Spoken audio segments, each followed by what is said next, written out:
2 years old. You're live. The Smooth Breakfast presents the headlines, the stories, the news, in-depth analysis of national current affairs. Freshly pressed on Right, Smooth mics are going on. 8.1. Mics are.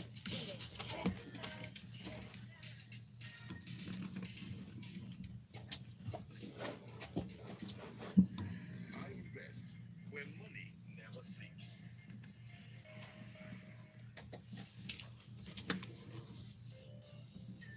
Good morning, Lagos. Good morning from wherever you're listening to us from, whether you're on your way to work or getting ready at home or just, staying at home this morning. It is time for Freshly Pressed 901 as part of Smooth Breakfast here with Valentine. And Ayo. And of course, we're not alone. We have with us our guest analyst for this morning. It's our pleasure to make welcome Justin Ijeh at Justin Ijeh on Twitter. Good morning, Justin. Morning, Aya. Good morning, world. And good morning, Cheta Nwaeze at chxta. Good morning. Ayo, you're looking like a generator. Can we explain that? If you off the light in the studio show, it still generates Direct light for light. the I see. Thank you. You're far too kind, Cheta. Not often do we get a compliment from you. Well, Lagos, if you'd You like don't to. hang out with me enough. All right, I need to do that more often.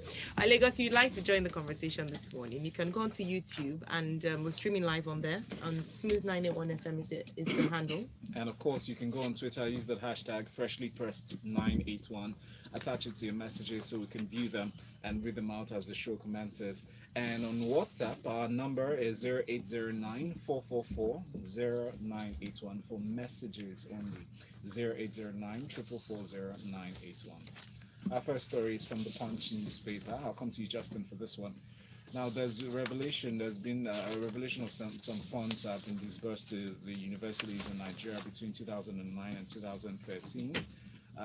We see in the premise of the story as students and lecturers in public universities nationwide lament the worrisome state of libraries. Documents from the Tertiary Education Trust Fund, otherwise called TED Fund, an agency of the Federal Ministry of Education, has shown that each public university within the time under review received a total of about 160 million naira as allocation, 168 precisely, between 2009 and 2013. Justin, in our conversations on Freshly Pressed, we've regularly called on the federal government to give more attention to the education sector, precisely universities. But what are your thoughts on this? Well, this made headlines, so we need to talk about it, right? 163 million per university, is not 168 million. Sorry, thank you. Is really not a whole lot of money, for libraries. right? For libraries, it's not. Okay. Because when you think about digitalization and all of the things that need to go into running a modern day library today, it's not a lot of money. But having said that, what jumps out at you from this story is the typical lack of accountability and transparency in the utilization of public funds. If you went around so first of all, buried somewhere in the story is the fact that the way TED fund works is, I think it's a counterpart funding arrangement. So there are some criteria before a university can access it. Not all universities have accessed the TED fund monies that are available. Now, if you go to the ones who have, or if you ask students who are in some of the universities who have access to funds, you would be hard pushed to be able to identify what exactly such funds would have gone into, right? So it's the same old story of we are not budgeting enough for priority areas, and what little that is available is not being utilized for the purpose that it's been made available. And another thing I noticed from the story is, which underscores the point, is the issue of prioritization. So somewhere here we're talking about how funds were broken down, and the allocation for research in a university under TED fund was 10 million naira. 10 million naira for each university for research. Chew on that. But Justin, let me ask though, in other countries, in top universities, the fund for research or funding for research is not it's not only from the government. So there are private organizations, there are fellow, there are people who are interested in education. Yes, who private fund entities Provide grants and and providing yes, grants and all endowments, that. Yes, yes. and endowments. Yeah, so there's also a disconnect between the private sector and the academia in the country, Yes. right? And that needs to be that I will put the blame for that squarely at the foot of the academics themselves. Why You need so? to, hey, you need to sell value. You're producing something. What are you producing? You're producing skilled manpower. I'll disagree Disagree. with Why? it's not no. Yeah, but Well, I I didn't still finish agree though. with putting the blame on the feet of the academics. The fact is, they like all of Nigeria, they're used to free government money, so they have no. They have, I mean, I've So been they're spoiled. privy to instances where private sector people want. Okay, I think it's 4 years now, so the statute has passed. We did a project. I still can't give a lot of the details because there was an NDA, but there are certain aspects I can mention now because Relevant. Yeah. 4 years have passed. We mapped 138 universities in the country for some private sector groups. Okay. And one thing that became common, I even referred to it in an article once. One thing that became quite obvious was the moment you mentioned to them that it was private sector and they wanted measurable outcomes and all of that, They'll back out. the university guys backed out. They were not interested. Ergo, accountability and transparency. Exactly, because private sector guys will give you the money, but will sit on you to make Yes, sure that you have to show utilize working. it. Federal government money, no be anybody money. It's just, oh yeah, give us No KPIs, nothing. With a kindly. Come make we chop. Wow. Okay, so let's move on now very quickly before we get the press from that first story from Premium Times. Now, I'll have this story before us.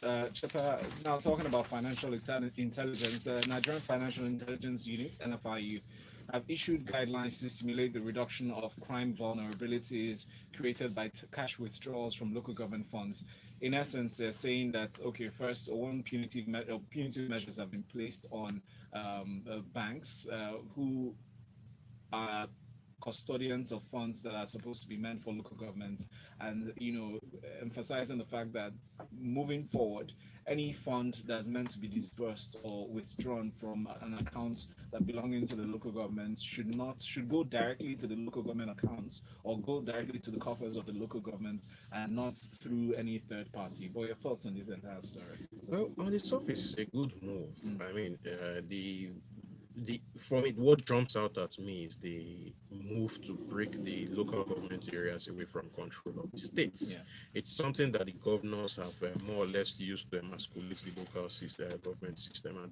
And for all the fact that we want to complain about Buhari or the previous government or the failure of governance in Nigeria really is at the local level. That's where the biggest failures are. And part of it is this governors holding on to funds and making it something that they used to reward compliance the local government chairman.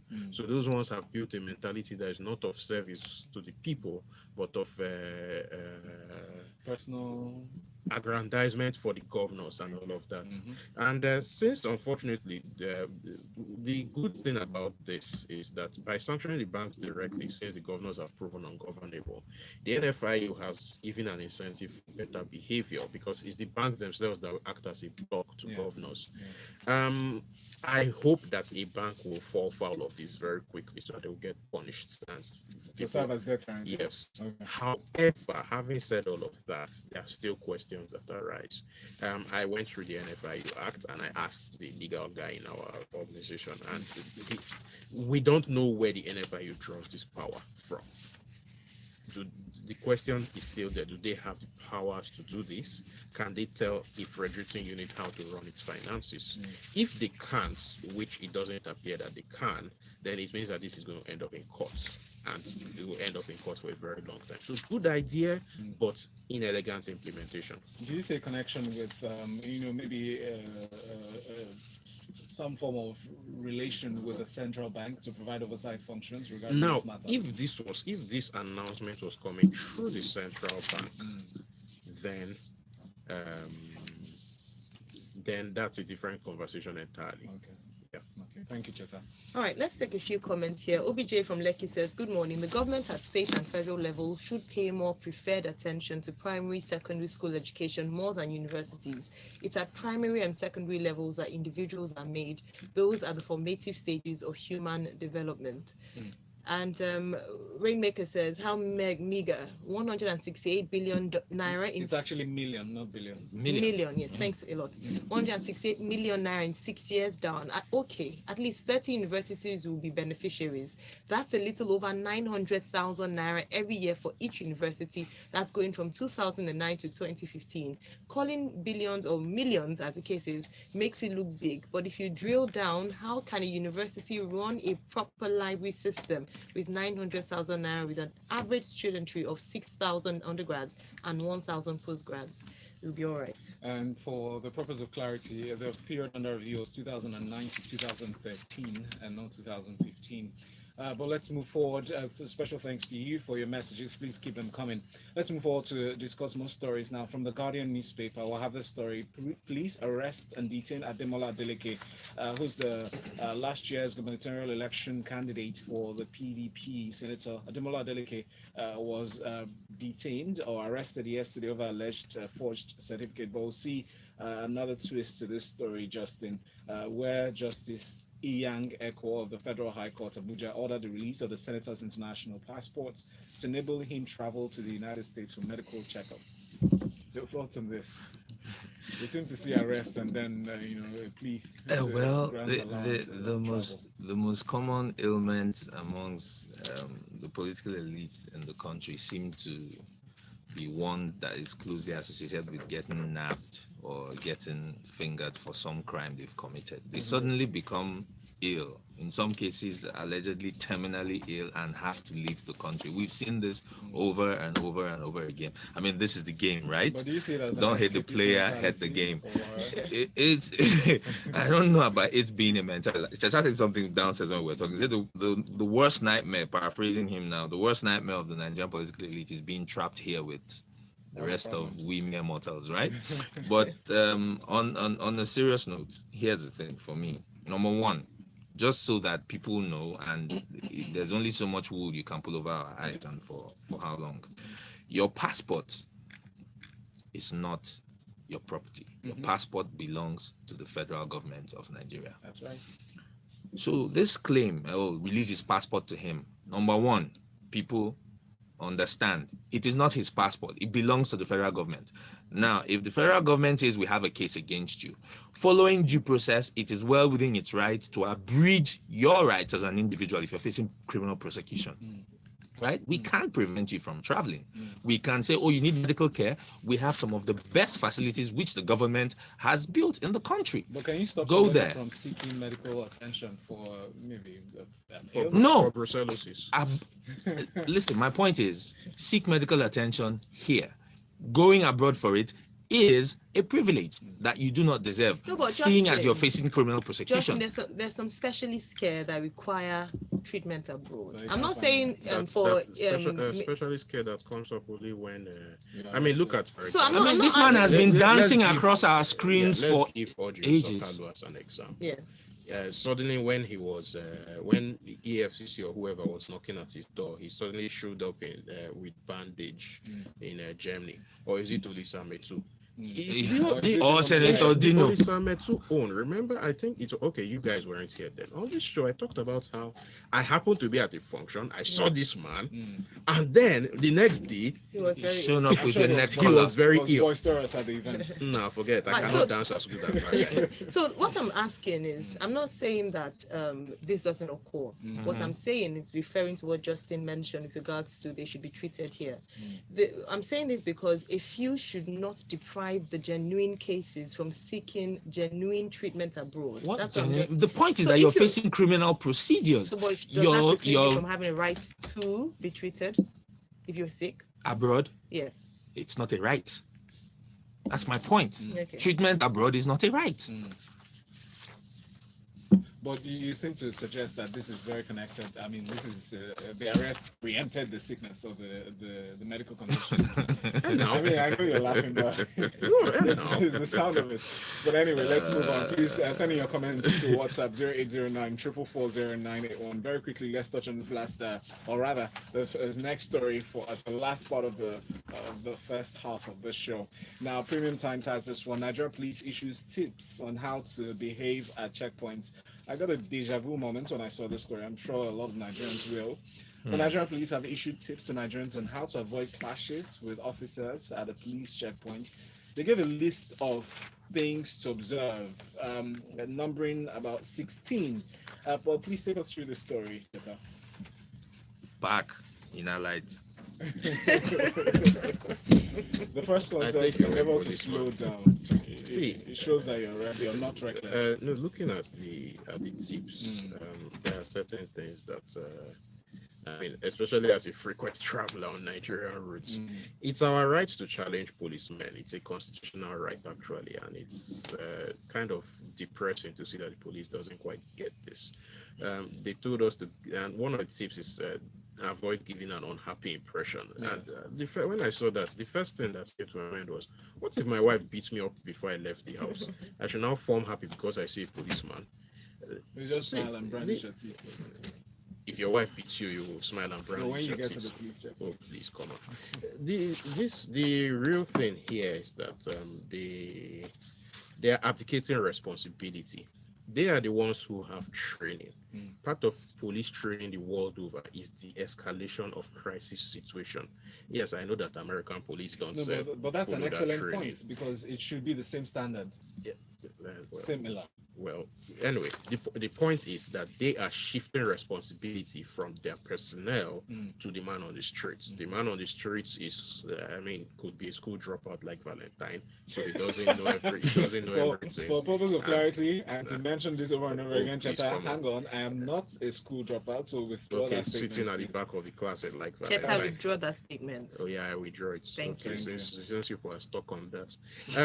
Now, so the point is, with this mindset prevalent in the police, then expect their misbehavior to get worse because they are shifting responsibility. Having said that, I'm a frequent traveler on Nigerian routes. I'm doing one tomorrow. I'm sorry, Cheta. I can't hold this. Yeah. You're reading through. I'm reading point 13. Cheta, sorry to jump down your Can throat. we talk about the tips? Because Don't there's some give- common sense tips here. Go Yes, ahead. the most common sense one is number 13. People don't give the impression that you are happy to see an officer on his beat or that he's But wasting that's your what I time. talked about. If your wife beats That's you what- before you yeah. leave the house, there's no way you cannot Right. be unhappy to see him. Anyway, having said all that, some of the tips are actually common sense. Yes. If there's a roadblock mounted by uniformed men, please slow down. When you reach them, if you are playing two packs, hit them up at the highest volume.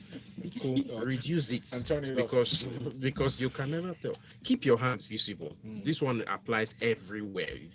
I mean, people get nervous. Yes. Turn Be on your- friendly and Turn on your cheerful. inner light, even if the sun is at the highest point in the sky. Even if Turn you're driving an Okada. turn it on. Be polite, even if you are sad. You can be sad, your face can be sad, but you can be polite. Good afternoon. But Cheta, as funny now. as this sounds, I'm sorry, I'll allow you We go. have to finish Okay. these tips. All right. No, we can't go Don't through all the fight. 16 No, tips. don't fight with a man. Don't fight with a man who has a gun, because anything we see, you take out. Yes. Make sure your papers are complete.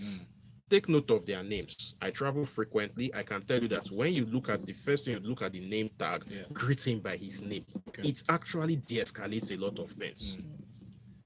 Then finally, the last tip: don't obey that one. If you know that you are not wrong, don't follow them. Go to the police station, because by the time you get there, you will be wrong. I can assure you on One that way or another. Which is unfortunate. But what I was going to interject with is this is almost similar to the stories we heard. And we know that when we heard it here, it was already doused down. But similar stories that occurred in the United States not too long ago. We heard of the shallow incidents and some other parts of the US where everybody now, the populace now got so nervous that they have to act in a certain way. Policeman, I'm not armed. I don't have any gun with me. Is this where we're going in Nigeria? That one is child's play to where we've been. All right, thank you very much, Justin. We see your comment coming, so we'll take one or two of them before we move on to the next story. Wale here says, living in Nigeria makes you very unhappy. How do you want to be when you see a policeman?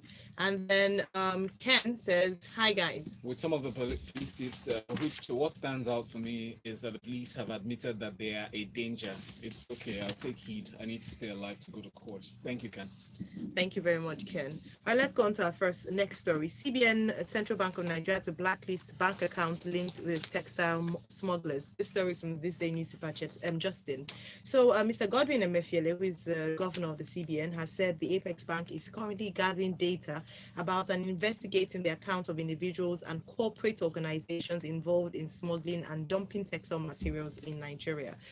Justin, what's your take on this story? Well, so the CBN is increasingly playing an intervention role in several sectors of the economy, seeing as how it has basically sucked up liquidity from everywhere. It increasingly finds itself playing, I don't know if I should call it a welfareist role, in trying to achieve its and the government. So here, Mr. Emefiele is trying to, given how much money they are throwing into the agri sector, right? They are doing everything that they can to drive performance and to see results. So this intervention in the textile business is another one. But here's my issue.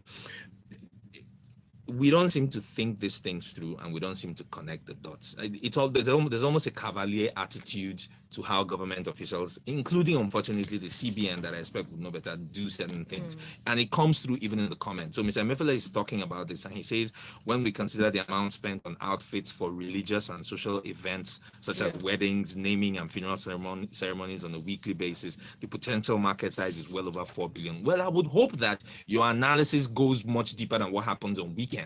Number one. Number two, What happens on weekends?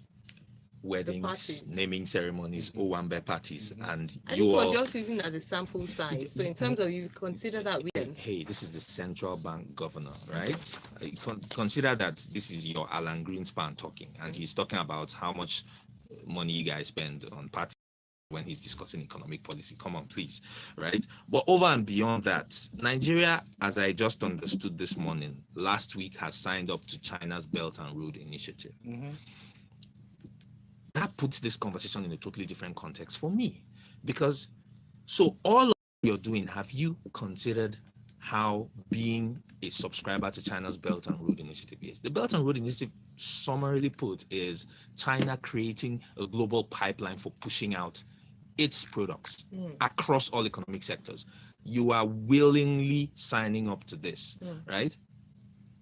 And given how much aid in infrastructure and all the other manners in which you're in bed with China, how do you seriously think you can have a successful textile policy given how much of that product China is pushing out? If you have subscribed to the Belt and Road Initiative, it beats me. All right. Thank you so much, Justin. We'd encourage everyone to read more about this, read more about the initiative so that you can have a better understanding. But thanks a lot for your analysis. Cheta, I'll come to you for the next one. Interesting story here from Premium Times. Buhari okays appointment of ex-minister he once accused of corruption.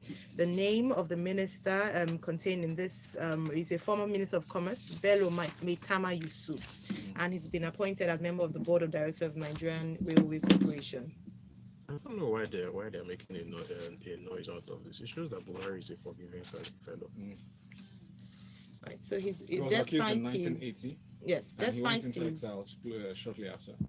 So he's been forgiven. So despite the fact that he was accused of corruption, and one of the biggest fights in this administration is against corruption.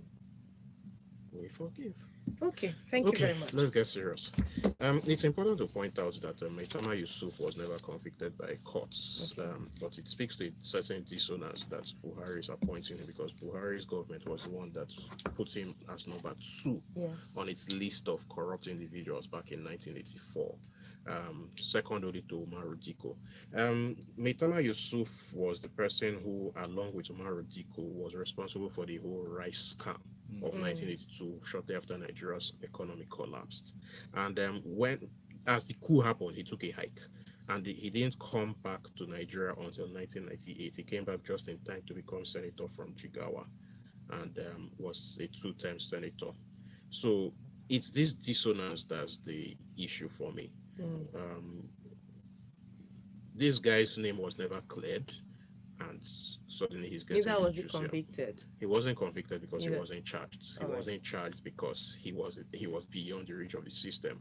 And by the time he returned to the country, we had decided to move along from all such things. I mean, heck, Umar Rodiko himself came back to Nigeria and became a PDP bigwig till he died. So, All right, thank you very much indeed. All right, going back to the TED Fund conversation, Liquid Fire on Twitter sent in a message, says, what happened to the library fees paid every year by students in government universities? Why do they have to rely on TED Fund?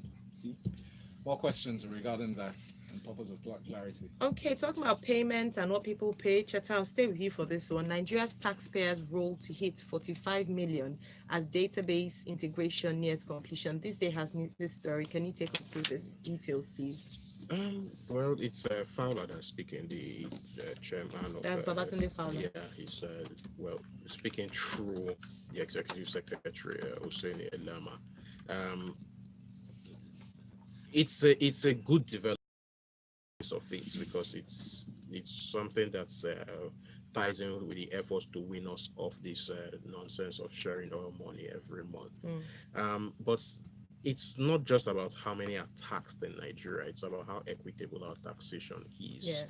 So you have this thing. There was an MBS report that was released, I think, last week or the week before, where it was said that about 94% of Nigeria's tax revenue is raised from workers, essentially from the middle class. Yeah. What that implies is that the middle class is being taxed to death, while our rich people are getting away with paying almost nothing. Yes, indeed.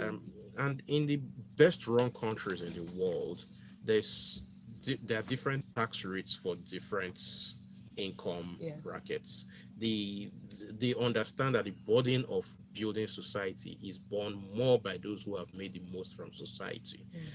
In Nigeria, unfortunately, that's a very political problem. And then I would go back to the unfortunate kidnap and then release of the UBEC chairman last week. The fact that 60 million naira could be raised in cash to pay ransom in less than about just over 24 hours tells you is that there are people who hold vast amounts of money outside of the banking system, which means it's beyond taxation. How do you pull all of that into the system? That's the real fight, the real challenge that we'll have going forward, and that requires political will. It's not just about getting names in tax net. It's about knowing how much people earn properly, a proper audit system. All right, thank you very much, Cheta.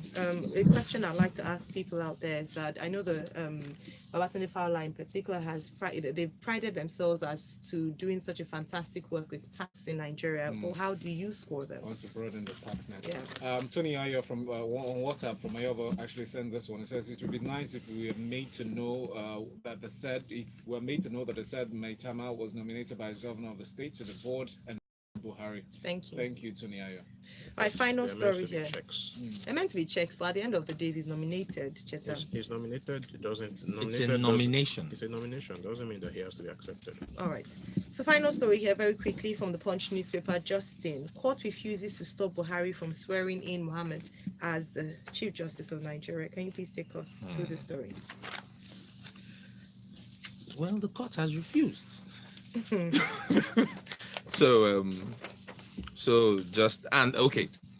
this is an ex parte motion, right? A request for an ex parte motion filed by one Malcolm Omirabo Foundation, represented by Mr. Malcolm Omirabo, who was basically asking via the ex parte application to the court, headed by Justice Ian Eko, that the court should prevent the CJN from being confirmed. Now, typically, an ex parte motion is heard and ruled upon in the app without requiring the presence of all parties. Okay. So if I were to apply for an ex parte motion to stop you from looking like a generator, like Cheta said, that provides light. Yes, I wouldn't need you to be present in court. That's how the legal system works. But in a rather interesting twist, Justice Equal ruled that the prayer sought by the applicant in its ex parte motion could not be granted in the absence of the defendants. Therefore, he said, and I quote, "It is hereby ordered as follows, that none of the prayers made on this motion ex parte can be granted in the absence of the defendants. The plaintiff is therefore ordered to put the defendants on notice, and they are granted 7 days upon being served properly to appear before the court." Now, who does he require to appear before the court can hear this ex parte motion? Let me name them. The National Judicial Council, the Federal Judicial Service Commission, the acting CJN Justice Tanko Mohammed, the Federal Government of Nigeria, President Buhari, the Attorney General of the Federation, and the National Assembly. Full stop. Thank you. All right, So thank from you very BI, much, here on WhatsApp very quickly says, the police giving tips is an admission that they cannot change the behavior of the officers, so they are shifting responsibility for the escalations to the public. Very disturbing. It says, OBJ from Lekki quickly says, seeing Nigeria police is one of the unhappy things any Nigerian would not want to experience any day. With the new rules of checkpoints by the police force, it is a free day for the police to pull their trigger at unarmed Nigerians, he said. I thought there are more checkpoints. Who's pulling who then? You've never been on that lonely stretch of highway between Boko and Rukari. When you see policeman there, you'll be happy. Very happy. All right, thank you so much, Cheta. Happy to have had you here on the show this morning at chxta. Same for you, Justin, at Justin Ijeh on Twitter. Thank you so much to everyone who's sent in messages, who's onto YouTube, Twitter, and of course through our WhatsApp platform. We're going to break right now. When we come back in a few minutes, we'll be going on to the grapevine as we discuss entertainment stories, news, and of course reviewing new music. This is Smooth 98.1. I invest where money never sleeps. Jay on YouTube says, thank you guys for bringing Justin and Cheta. I really love this pair. So when it will be complete is when Waji joins them. Super. And then Anthony said he would like to walk. Cheta, you see my sister example generator. Justin.